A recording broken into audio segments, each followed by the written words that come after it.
स्वागत है आप सभी को दोस्तों। आज की वीडियो में हम लोग पढ़ेंगे सीटेट पेपर 1 की सीडीपी जो कि वर्ष 2021 में प्रश्न पूछा गया था।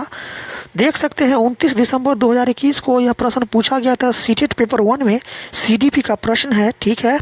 और यह सभी आपका प्रीवियस ईयर क्वेश्चन है। यदि आपको सीटेट पास करना है तो यही आप कंटिन्यू प्रीवियस ईयर क्वेश्चन को लगाइए और निश्चित रूप से आप सीटेट पास कर जाएंगे 100%। यदि आपको सीटेट पास करना है तो आप कुछ नहीं, सिर्फ सीटेट का प्रीवियस ईयर क्वेश्चन ही लगाइए।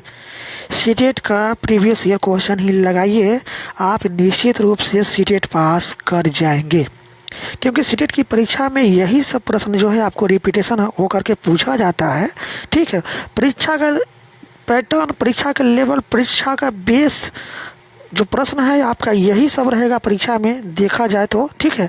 और यही सब प्रश्न घुमा घुमा कर आपको परीक्षा में पूछा जाता है, ठीक है। यही सब शब्द जो है सभी शब्द को घुमा कर इधर उधर से करके पूछा जाता है, लेकिन परीक्षा में प्रश्न सब यही होता है, ठीक है। सिर्फ प्रश्न को घुमा कर पूछा जाता है। बहुत सारे प्रश्न तो यहाँ पर रिपीटेशन भी देखने को आपको मिलेगा। तो आपको सीटेट पास करना है तो कुछ नहीं करना है, आपको सिर्फ प्रीवियस ईयर क्वेश्चन जो कि 2011 से लेकर के 2024 तक अभी तक जितने भी एग्ज़ाम हुआ है ना, ये सभी का यदि प्रश्न आप पढ़ लेते हैं प्रीवियस ईयर क्वेश्चन, फिर आप आंख मूंद करके ना परीक्षा पास कर जाएंगे, ये मेरा दावा है। तो हम आपके लिए कंटिन्यू लेकर आ रहे हैं वीडियो, ठीक है। 2011 से लेकर 2024 तक लेकर आएंगे हम। तो आज मेरा सेट चलेगा, 18वां सेट है, हॉल प्रश्न पत्र है, ठीक है। जो कि प्रश्न पूछा गया था आपका 29 दिसंबर 2021 को सीडीपी का, ठीक है। सीडीपी से जो प्रश्न पूछा गया था वो सभी मैं आपके सामने लेकर आया हूँ। चैनल पर नए हैं तो चैनल को जरूर सब्सक्राइब कर लीजिएगा। हम आपके लिए कंटिन्यू इस तरह का वीडियो लेकर आते रहेंगे और आपको जानकारी मिलती रहेगी, ठीक है। सिर्फ आप सीटेट की प्रीवियस ईयर क्वेश्चन पढ़िए, इधर उधर से आपको पढ़ने की कुछ ज़रूरत नहीं है। सिर्फ एक ही चीज़ को फॉलो कीजिए, वो आपको है प्रीवियस ईयर क्वेश्चन, ठीक है। इसी को आप फॉलो कीजिए, दूसरा किसी चीज़ को फॉलो नहीं कीजिए। चलिए शुरुआत करते हैं बाल विकास शिक्षा शास्त्र सीडीपी का प्रश्न से, जो कि वर्ष 2021 में पूछा गया था 29 दिसंबर को। पहला प्रश्न से शुरुआत करते हैं। प्रश्न कि बालक का विकास किन क्षेत्रों में बटा हुआ है, ठीक है। बालक का विकास किन क्षेत्रों में बटा है, बताएंगे राइट आंसर इसका। तो बालक का विकास जो है शारीरिक, संज्ञानात्मक, आध्यात्मिक और संवेगात्मक, इन क्षेत्रों में बटा होता है, ठीक है। तो ऑप्शन क्या हो जाएगा, ऑप्शन 2 इसका राइट आंसर हो जाएगा। शारीरिक, संज्ञानात्मक, आध्यात्मिक और संवेदनात्मक जो क्षेत्र है यह बालक का विकास का क्षेत्र होता है, ठीक है। तो ऑप्शन 2 राइट आंसर हो जाएगा। चलते हैं अगले प्रश्न की तरफ। प्रश्न है कि निम्नलिखित में से कौन सा सिद्धांत यह दर्शाता है कि विकास दिशात्मक है सिर से पैरों की ओर। विकास जो है सिर से पैरों की ओर होता है, यह विकास की कौन सा दिशा है। तो यह विकास का आपका शीर्षगामी सिद्धांत होती है, ठीक है। ऑप्शन 1 राइट आंसर जगह विकास की शीर्षगामी सिद्धांत। यह जो है क्या बताता है कि विकास जो है सिर से पैरों की ओर होती है, ठीक है। तो ऑप्शन 1 राइट आंसर जगह शीर्षगामी सिद्धांत। चलते हैं अगले प्रश्न की तरफ। प्रश्न आपके सामने दिया हुआ है, चलिए प्रश्न को पढ़ते हैं। प्रश्न कि राघव जब शिशु था उसे माता पिता के स्नेह से वंचित रहना पड़ा। बाल्यावस्था के आगे चरण में उसे बहुत संवेदनशील अध्यापक मिले, फिर भी उसे लोगों पर विश्वास करने में परेशानी होती है और वह जोखिम लेने का साहस नहीं दिखा पाता है। राघव के विषय में विकास कौन सा मुद्दा एकदम स्पष्ट रूप से वर्णित होता है। तो यह आपका प्रकृति एवं पालन पोषण का मुद्दा, ठीक है। प्रकृति एवं पालन पोषण का मुद्दा जो है या राघव पर विकास का मुद्दा जो है ना स्पष्ट रूप से वर्णित होता है। ऑप्शन 3 है राइट आंसर जगह प्रकृति एवं पालन पोषण का मुद्दा। प्रश्न है अगला। प्रश्न कहता है कि वह खेल जो बच्चों को दूसरे के विचारों, विश्वासों और भावनाओं को समझने में सहायक होता है क्या कहलाता है। वैसा खेल जो बच्चों की भावनाओं और विश्वासों और भावनाओं और विश्वास को समझने में सहायक होता है क्या कहलाता है। तो इसका राइट आंसर बताएंगे। तो इसका राइट आंसर आपका होगा कल्पनाशीलता वाला खेल, ठीक है। कल्पनाशीलता वाला खेल जिसमें बच्चों की भावनाओं को समझा जाता है, वो कैसा खेल होता है आपका कल्पनाशीलता का खेल होता है। ऑप्शन 1 राइट आंसर होगा कल्पनाशीलता वाला खेल। चलते हैं अगले प्रश्न की तरफ। अगला प्रश्न है आपके सामने। प्रश्न है कि लॉरेंस कोहलबर्ग के सिद्धांत में नैतिक तर्कना के किस चरण पर छात्र मान लेते हैं कि प्रत्येक व्यक्ति के लिए नियम एक समान प्रकार से लागू किए जाने चाहिए और प्रत्येक व्यक्ति का निजी कर्तव्य है कि वे इनका पालन करे। ये लॉरेंस कोहलबर्ग के कौन सा सिद्धांत है? तो अच्छा लड़का अच्छी लड़की उन्मुखीकरण, गुड बॉय गुड गर्ल उन्मुखीकरण, यह बताता है कि प्रत्येक व्यक्ति को निजी कर्तव्य को पालन करना चाहिए। ऑप्शन एक यही राइट आंसर हो जाएगा, अच्छा लड़का अच्छी लड़की उन्मुखीकरण। यह किसका सिद्धांत है? लॉरेंस कोहलबर्ग के सिद्धांत है। ठीक है, लॉरेंस कोहलबर्ग के नैतिक सिद्धांत है। ठीक है, तो ऑप्शन एक यही राइट आंसर हो जाएगा, अच्छा लड़का अच्छी लड़की उन्मुखीकरण। चलते हैं अगले प्रश्न की तरफ। प्रश्न आपके सामने है।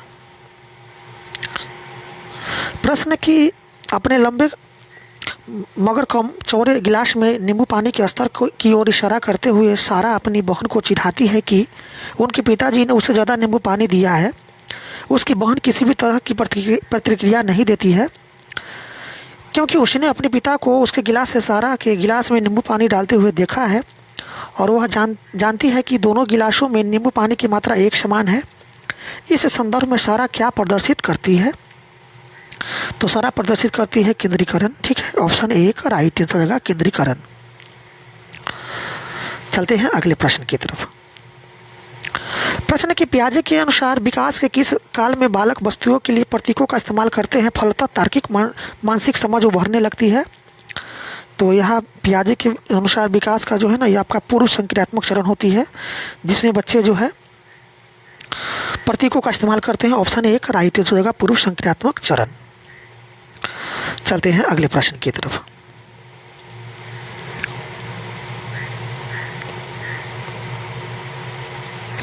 प्रश्न है आपके सामने। प्रश्न है कि अमन एक पहेली के टुकड़े को ठीक से लगाने की कोशिश कर रहा है लेकिन वह सही जगह पर सही हिस्सों को फिट करने के लिए जूझता है। कैसे, क्या एवं क्यों के रूप में उसकी माँ उसे संकेत करती है कि लेव वाइगोत्स्की के सीखने के सिद्धांत के अनुसार सीखने की प्रक्रिया क्या करेगी।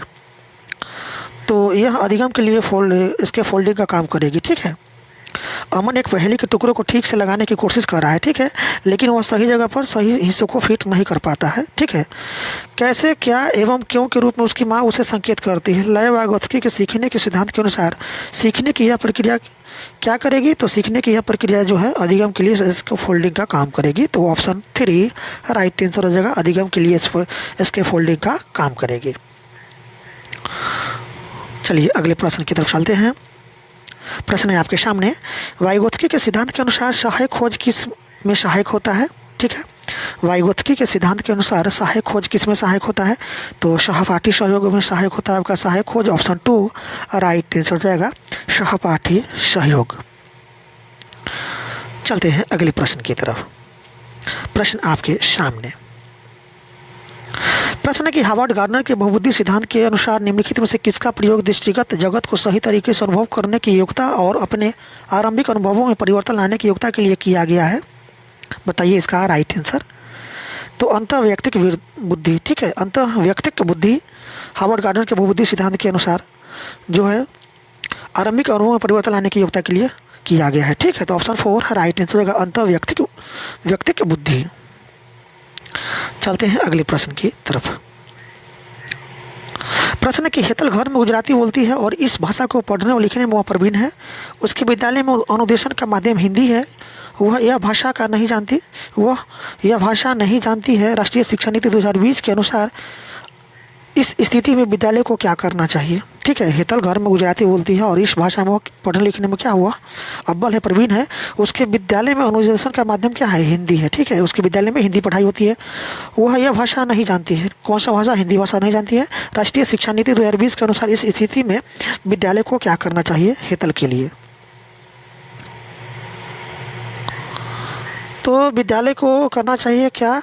बहुभाषावाद की संस्कृति सृजन करने के लिए सही बच्चों को एक दूसरे की मातृभाषा का सम्मान करने के लिए कहना चाहिए। यही आपका राइट आंसर हो जाएगा टू। बहुभाषावाद की संस्कृति सृजित करने के लिए सही बच्चों को एक दूसरे की मातृभाषा का सम्मान करने के लिए कहना चाहिए। चलते हैं अगले प्रश्न की तरफ। अगले प्रश्न की तरफ चलते हैं। प्रश्न है आपके सामने। प्रश्न कि जेंडर, तो देखिए जेंडर जो है सामाजिक संरचनाओं द्वारा आरोपित होता है, ठीक है। जेंडर जो है किसके द्वारा आरोपित होता है, जेंडर किसने बनाया, तो ये समाज ने बनाया, ठीक है। तो सामाजिक संरचनाओं द्वारा आरोपित होता है gender. Option 2, option 3 right answer जगह सामाजिक संरचनाओं द्वारा आरोपित होता है। अगला प्रश्न है आपके सामने।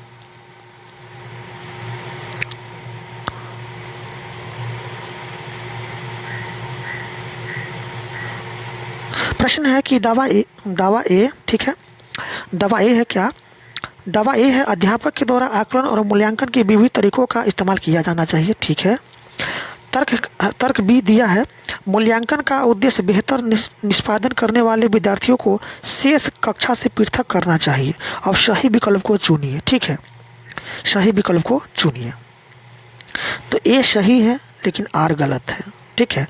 अध्यापक के द्वारा आकलन और मूल्यांकन के विविध तरीकों का इस्तेमाल करना चाहिए, तो सही कथन है। और तर्क है इसका कि मूल्यांकन का उद्देश्य बेहतर निष्पादन करने वाले विद्यार्थियों को शेष कक्षा से अलग करना चाहिए, ये तो गलत है, ये तर्क गलत है। तो ए सही और बी और आर गलत है, ठीक है। ए सही है और क्या है आपका आर गलत है, यानी बी गलत है। तो ऑप्शन आपका 3 राइट आंसर, ए सही लेकिन इसका तर्क जो है ना आर गलत है। तो चलिए यहाँ पर ऑप्शन एक का 3 हो जाएगा, ए सही है लेकिन आर गलत है। आर तो नहीं है यहाँ पर, बी दिया हुआ तो बी गलत है, ठीक है। ए सही है आपका दावा, लेकिन इसका तर्क जो है ना गलत है, तो ए सही है और बी गलत है। चलते हैं अगले प्रश्न की तरफ। प्रश्न है आपके सामने। प्रश्न के निम्नलिखित में से प्रगतिशील कक्षा की विशेषता क्या नहीं है। प्रगतिशील कक्षा की विशेषता क्या नहीं है, तो दंड और पुरस्कार पर ध्यान देना। दंड और पुरस्कार पर ध्यान देना यह प्रगतिशील कक्षा की विशेषता नहीं होती है, ठीक है। ऑप्शन 4 आपका राइट आंसर होगा, दंड और पुरस्कार पर ध्यान। चलते हैं अगले प्रश्न की तरफ। प्रश्न की राशि ने बच्चों की अवधारणाओं के प्रति समझ का आकलन करने के लिए एक नई विधि का प्रयोग किया। उसने बच्चों से कहा कि वे एक उत्तर के लिए जितना संभव हो अधिक से अधिक प्रश्न बनाएं। शिक्षण अधिगम का यह उपागम, तो शिक्षण अधिगम का यह उपागम है बाल केंद्रित, ठीक है, क्योंकि बच्चे को ही स्वयं से कार्य करने के लिए कहा जा रहा है। तो ऐसे कैसी शिक्षा है, बाल केंद्रित शिक्षा है, ठीक है। तो ऑप्शन ए का राइट आंसर होगा बाल केंद्रित। चलते हैं अगले प्रश्न की तरफ। प्रश्न है आपके सामने। प्रश्न कहता है कि एक समावेशी कक्षा में सहयोगात्मक प्रणाली और सहपाठी अधिगम को क्या करना चाहिए, बताइए। एक समावेशी कक्षा में सहयोगात्मक प्रणाली और सहपाठी अधिगम को क्रियाविधि को प्रोत्साहन करना चाहिए, ठीक है। एक समावेशी कक्षा में सहयोगात्मक प्रणाली और सहपाठी अधिगम को क्या करना चाहिए, तो क्रियाविधि को प्रोत्साहित करना चाहिए। ऑप्शन 2 राइट आंसर जगह क्रियाविधि को प्रोत्साहित करना चाहिए। चलते हैं अगले प्रश्न की तरफ। प्रश्न आपके सामने। प्रश्न कि अध्यापक को अपनी कक्षा में सुविधा वंचित वर्ग से आने वाले बच्चों के लिए क्या करना चाहिए। अध्यापक को अपनी कक्षा में सुविधा वंचित वर्ग से आने वाले बच्चों के लिए क्या करना चाहिए एक अध्यापक को, तो सहयोगात्मक समूह बनाने चाहिए जो अधिगम के संवर्धन के लिए समूह विविधता का इस्तेमाल कर सके, ठीक है। ऑप्शन 4 राइट आंसर हो जाएगा। चलते हैं अगले प्रश्न की तरफ। प्रश्न आपके सामने। प्रश्न के एक विद्यार्थी जिसे ADHD अवधान निर्मूलता अतिक्रियाशीलता विकार है को समावेशित करने के लिए कौन सी कक्षा प्रभावशाली है, ठीक है। एक विद्यार्थी जिसे ADHD अवधान न्यूनता अतिक्रियाशीलता विकार है जो समावेशित करने के लिए कौन सी कक्षा प्रभावशाली है, इसके लिए बताइए। इसके लिए कौन सी कक्षा प्रभावशाली होगी। जो बच्चे ADHD अवधान न्यूनता अतिक्रियाशीलता से विकारित से क्या है ग्रसित है, उसके लिए कौन सी कक्षा प्रभावशाली होगी, बताइए राइट आंसर। तो वैसा कक्षा जहां लचीली समय सारणी और बैठने की व्यवस्था हो, ठीक है, और विद्यार्थी अपने रुचि अनुसार स्वयं कार्य करते हो, ठीक है। ऑप्शन 2 यही आपका राइट आंसर हो जाएगा। किसके लिए, ADHD अवधान न्यूनता अतिक्रियाशीलता विकार से ग्रसित बच्चों के लिए वैसा कक्षा होनी चाहिए जहाँ लचीली समय सारणी और बैठने की व्यवस्था है और विद्यार्थी अपने रुचि अनुसार स्वयं कार्य करते हैं। ऑप्शन 2 का राइट आंसर हो जाएगा। चलते हैं अगले प्रश्न की तरफ। प्रश्न की एक नवीन परिस्थिति में दूसरे की तुलना में अधिक अपसारी चिंतन करने वाले व्यक्ति किस प्रकार की बुद्धि का वर्गीकरण में है। तो ये बुद्धि का विकर्ण आपका सृजनात्मक बुद्धि में है, ठीक है। ऑप्शन 3 है राइट आंसर हो जाएगा, सृजनात्मक बुद्धि। चलते हैं अगले प्रश्न की तरफ। प्रश्न आपके सामने। प्रश्न कि वह छात्र जिसे पठन वैफल्य है उन्हें मुख्यतः किसमें दिक्कत आती है? तो पठन वैफल्य जिसको डिसलेक्सिया कहते हैं पढ़ने लिखने में, ठीक है। पढ़ने से संबंधित आपका डिसलेक्सिया डिस्ग्राफिया आपका लिखने से संबंधित होती है। तो पठन वैफल्य जो है ना पढ़ने लिखने से संबंधित होता है, ठीक है। ऑप्शन 1 राइट आंसर हो जाएगा, पढ़ने व लिखने। चलते हैं अगले प्रश्न की तरफ। प्रश्न है आपके सामने। प्रश्न कहता है कि बच्चों के बारे में निम्नलिखित कथनों में कौन सा सही है? बच्चों के बारे में निम्नलिखित कथनों में से कौन सा सही कथन है? देखिए, कथन दिया हुआ है बच्चे वैज्ञानिक शोधकर्ता बनने के लिए पैदा होते हैं, पहला कथन। दूसरा है बच्चे पर्यावरण के सक्रिय अन्वेषक होता है। हाँ, ये तो कथन सही है आपका। बच्चे वयस्कों की तरह सोचते हैं, सिर्फ उनसे कम, ये तो गलत कथन है। बच्चे सामाजिक अंतःक्रिया द्वारा अपने परिवेश से अर्थ सर्जित करने के लिए पैदा होते हैं। हाँ, ये तो कथन सही है। तो आपका कौन सा कथन यहाँ पर सही होगा? बताइए, सही कथन को चुनना है। सही कथन कौन होगा? तो सही कथन आपका हो जाएगा आपका कथन 1, बच्चे वैज्ञानिक शोधकर्ता बनने के लिए पैदा होते हैं। हाँ, ये भी कथन सही है। बच्चे पर्यावरण के सक्रिय अन्वेषक होते हैं। हाँ, ये भी कथन सही है, ठीक है। और बच्चे सामाजिक अंतःक्रिया द्वारा अपने परिवेश से अर्थ सृजित करने के लिए पैदा होते हैं। ये भी कथन आपका सही है। तो आपका कथन 1, 2, 4 1, 2, 4 आपका कथन सही है। तो 1, 2, 4 किस ऑप्शन में? ऑप्शन 3 में है। ऑप्शन 3 इसका राइट आंसर हो जाएगा, ठीक है। चलते हैं अगले प्रश्न की तरफ। प्रश्न है आपके सामने। प्रश्न कि विद्यार्थियों के काम में त्रुटियों के विश्लेषण का मुख्य उद्देश्य क्या है? तो विद्यार्थियों के काम में त्रुटियों के विश्लेषण का मुख्य उद्देश्य है बच्चों की सोच चिंतन को समझना। ऑप्शन 2 राइट आंसर हो जाएगा, बच्चों की सोच चिंतन को समझना। चलते हैं अगले प्रश्न की तरफ। प्रश्न कि अधिगम किसके द्वारा प्रभावित होता है? तो अधिगम जो है आपके किसके द्वारा प्रभावित होता है बताइए? तो अधिगम जो है मनोवैज्ञानिक कारकों से भी प्रभावित होता है, सही बात है। सामाजिक सांस्कृतिक कारकों से प्रभावित होती है, ये भी सही है। विद्यालय से संबंधित कारकों से प्रभावित होती है, ये भी सही है। अध्यापक से संबंधित कारकों से प्रभावित होती है, ये भी सही कथन। तो आपका 1, 2, 3, 4 ये सभी कथन सही है। अधिगम को प्रभावित करने वाला ये सभी कारक है, ठीक है। तो ऑप्शन आपका 4 राइट आंसर होगा, 1, 2, 3, 4, ठीक है। ऑप्शन 4 हाँ राइट आंसर हो जाएगा। चलते हैं अगले प्रश्न की तरफ।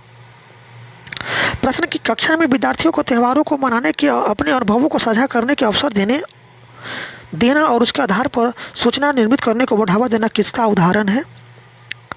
बताइए इसका राइट आंसर क्या होगा? तो इसका राइट आंसर हो जाएगा आपका सामाजिक रचनावाद का, ठीक है। ऑप्शन 3 राइट आंसर होगा, सामाजिक रचनावाद। चलते हैं अगले प्रश्न की तरफ। प्रश्न आपके सामने। प्रश्न की राष्ट्रीय शिक्षा नीति NEP 2020 सुझाती है कि कक्षा अधिगम को पाठ्य पुस्तकों तक सीमित करने के बजाय अधिगम और शिक्षा को खोजबीन और समालोचनात्मक चिंतन के विकास पर केंद्रित होनी चाहिए, ठीक है। ये आपका 2020 NEP 2020 कहती है, ठीक है। तो आपका ऑप्शन 3 राइट आंसर होगा, खोजबीन और समालोचनात्मक चिंतन के विकास पर केंद्रित होनी चाहिए। चलते हैं अगले प्रश्न की तरफ। प्रश्न की स्मृति विशेषक युक्ति कौन सी है? तो स्मृति विशेषक युक्ति है आपका वह तकनीक जो याद करने में मदद करती है, ठीक है। ऑप्शन 1 राइट आंसर देगा, वह तकनीक जो याद करने में मदद करती है। चलते हैं अगले प्रश्न की तरफ। प्रश्न आपके सामने।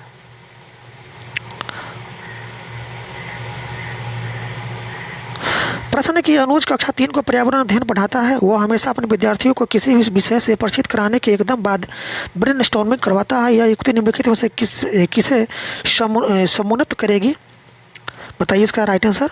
तो दृष्टिकोण जानना और समालोचनात्मक चिंतन को, ठीक है। ऑप्शन 1, 2 और 3 इसका राइट आंसर होगा। तो 2 और 3 किस ऑप्शन में? ऑप्शन 3 में है, तो ऑप्शन 3 इसका राइट आंसर हो जाएगा, ठीक है। अनुज कक्षा 3 को पर्यावरण अध्ययन को पढ़ाता है, ठीक है। वह हमेशा अपने विद्यार्थियों को किसी भी विषय से परिचित कराने के एकदम बाद क्या करवाता है, ब्रेन स्टॉर्मिंग करवाता है। ठीक है, तो उसके द्वारा यह युक्ति का प्रयोग करना जो है ना किसके लिए उपयोगी है, तो दृष्टिकोण जानने के लिए और सम आलोचनात्मक चिंतन के लिए। तो ऑप्शन आपका 2 और 3 इसका राइट आंसर हो जाएगा। तो 2 और 3 किस ऑप्शन में है, ऑप्शन 3 में है, तो ऑप्शन 3 इसका राइट आंसर हो जाएगा। चलते हैं अगले प्रश्न की तरफ। प्रश्न आपके सामने है, कथन ए दिया हुआ है। ठीक है, कथन ए कहता है कि सभी बच्चे परीक्षाओं में अंक अच्छा लाए। ठीक है, यह सुनिश्चित करने के लिए बच्चों में असफलता का भय और उपलब्धि का दबाव पैदा नहीं करना चाहिए। हाँ, ये तो कथन सही है। कथन इसका कारण आर दिया हुआ है। क्या कारण आर है, अधिगम अर्थपूर्ण हो सके इसके लिए महत्वपूर्ण है कि बच्चे शारीरिक और भावनात्मक सुरक्षा महसूस कर सके। अब यहाँ पर दोनों कथन में से कौन सही है कौन गलत है आपको बताना है, बताइए। तो ए और आर दोनों सही है, लेकिन आर सही व्याख्या नहीं करता है ए की। ठीक है, सही बच्चे परीक्षा में अच्छे अंक लाए यह सुनिश्चित करने के लिए बच्चों में असफलता का भय और उपलब्धि का दबाव पैदा नहीं करना चाहिए। ये तो कथन सही है, और इसका कारण भी दिया हुआ है, अधिगम अर्थपूर्ण हो सके इसके लिए महत्वपूर्ण है कि बच्चे शारीरिक और भावात्मक सुरक्षा महसूस कर सके। तो आर भी सही है, लेकिन क्या है कि आर सही व्याख्या नहीं करता है एक ही। तो ऑप्शन आपका 2 राइट आंसर होगा। ए और आर दोनों सही है, लेकिन आर सही व्याख्या नहीं करता है एक ही।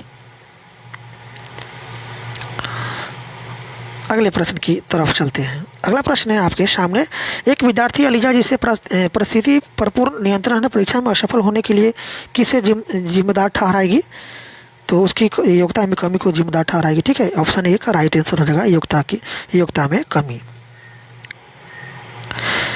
चलते हैं अगले प्रश्न की तरफ। अगला प्रश्न है और ये लास्ट प्रश्न है आपका सीडीपी का। प्रश्न कि एक अध्यापिका चाहती है कि उसके विद्यार्थी आंतरिक रूप से अभिप्रेरित रहे, उसे क्या करना चाहिए। तो बच्चों को जिज्ञासा को प्रोत्साहित करना चाहिए और सीखने के आनंद को अभिप्रेरित करना चाहिए। ठीक है, एक शिक्षिका को। ऑप्शन 4 राइट आंसर हो जाएगा, बच्चों को जिज्ञासा को प्रोत्साहित करनी चाहिए और सीखने के आनंद को अभिप्रेरित करना चाहिए। तो दोस्तों इस तरह से आपका 23 दिसंबर 2021 को जो प्रश्न पूछा गया था आपका सीडीपी में, ठीक है, सीटेट पेपर 1 की सीडीपी में जो प्रश्न पूछा गया था आपका, वो सही प्रश्न समाप्त हुआ। आपको अलग से कुछ पढ़ने की जरूरत नहीं है, यही सब आपको प्रश्न पढ़िए, प्रीवियस ईयर क्वेश्चन को पढ़िए, आपकी तैयारी बहुत ही बढ़िया हो जाएगी। आप निश्चित रूप से आप सीटेट पास कर जाएंगे। हम आपके लिए कंटिन्यू लगातार प्रीवियस ईयर क्वेश्चन लेकर आते रहेंगे। चैनल पर नए हैं तो चैनल को जरूर सब्सक्राइब कर लीजिएगा। फिर मिलते हैं अगले साल के प्रीवियस ईयर क्वेश्चन के साथ। वीडियो देखने के लिए आपका बहुत बहुत धन्यवाद।